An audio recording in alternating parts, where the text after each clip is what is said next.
আগামীর বাংলাদেশে নির্বাচনের কয়েকদিন আগে মাঠে গিয়ে ভোট পেয়ে জিতে আসার কোনো সম্ভাবনা নেই।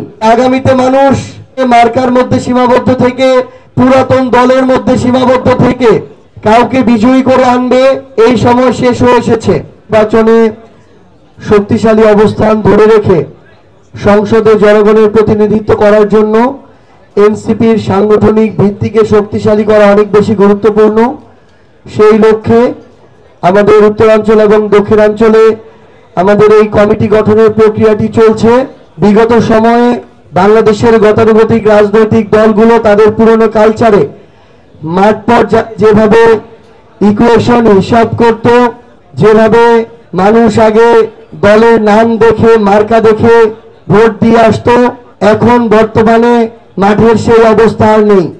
এখনো যারা পুরাতন রাজনৈতিক কালচারের উপর আস্থা রেখে মনে করছেন যে শুধুমাত্র নির্বাচনের কয়েকদিন আগে আবারও মাঠে গিয়ে আপনারা জিতে আসবেন, যেটা আপনারা পূর্বে করতে পেরেছিলেন, আপনাদেরকে আমরা বলতে চাই যে সময় থাকতে আপনারা মাঠে গিয়ে জনগণের কথা শুনুন, জনগণ কি বলে সেটা বোঝার চেষ্টা করুন।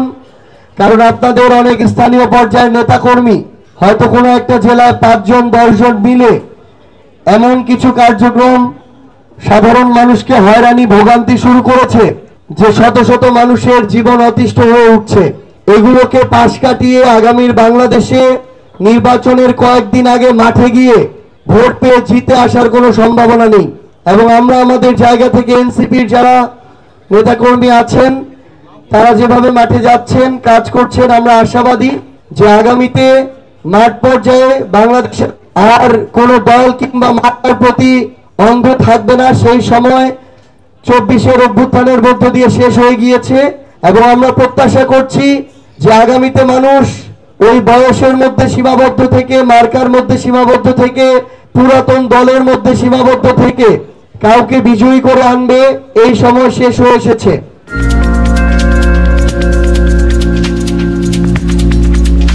আমরা মনে করি যে মানুষ এখন আর কে কত বড় পরিবারের ছিল, কার রাজনৈতিক ব্যাকগ্রাউন্ড কত বড় ছিল, এগুলোর দিকে না তাকিয়ে জনমুখী যারা নেতৃত্ব রয়েছেন তারা তরুণ প্রজন্মের প্রতিনিধি হলেও তাদেরকে সামনে রেখে, তাদের উপরে আস্থা রেখে ব্যালট বিপ্লবের মধ্য দিয়ে আগামীর সংসদে পাঠাবেন, সেই লক্ষ্যেই আমরা জাতীয় নাগরিক পার্টি এনসিপি কাজ করে যাচ্ছি। ইনশাআল্লাহ আপনাদের সাথে আবারও দেখা হবে রাজপথে এবং বিজয় হিসেবে সংসদে।